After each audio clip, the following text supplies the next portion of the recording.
Huwag kang matakot, sasagapin ka ni Jesus.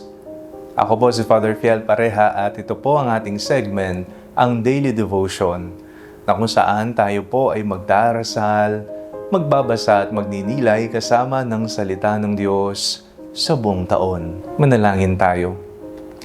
Sa ngalan ng Ama, ng Anak at ng Espiritu Santo. Amen.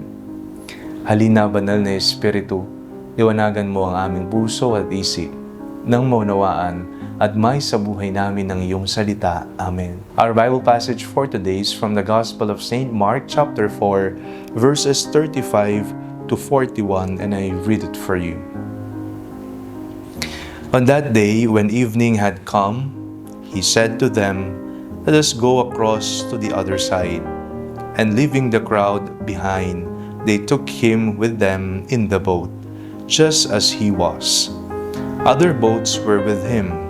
A great gale arose, and the waves beat into the boat, so that the boat was already being swamped. But he was in the stern, asleep on the cushion.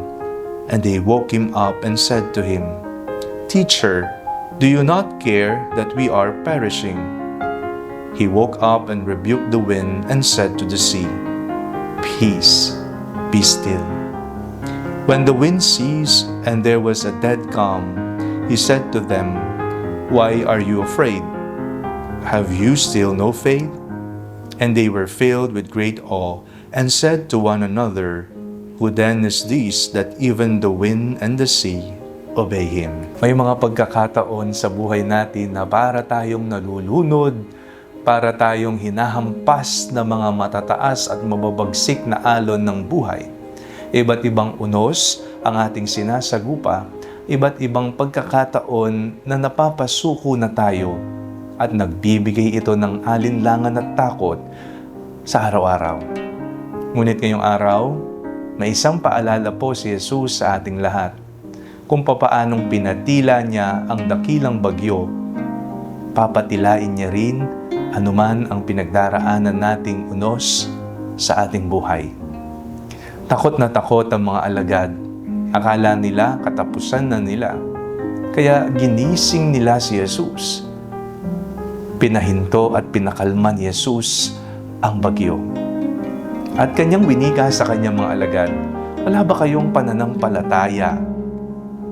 Sa mga pagkakataon na tayo po ay sinusubok ng panahon, sa pagdating ng iba't ibang unos at bagyo ng ating buhay, lumapit tayo kay Jesus. Patulong tayo sa Kanya. Pasagip tayo sa Kanya. Sigurado, tutulungan niya tayo at hindi niya tayo pababayaan. Yan nawa ang maging konsolasyon mo ngayong araw na ito, lalo na sa mga panahon na ikaw ay may pinagdadaan ng unos at bagyo sa buhay. Manalangin tayo. Panginoong Jesus, ninanais po naming magkaroon ng kapayapaan sa aming puso at kaisipan. Ano man pong bagyo ang aming sinasagupa ngayon, samahan niyo po kami. Amen. Sa ngalan ng Ama, ng Anak at ng Espiritu Santo. Amen.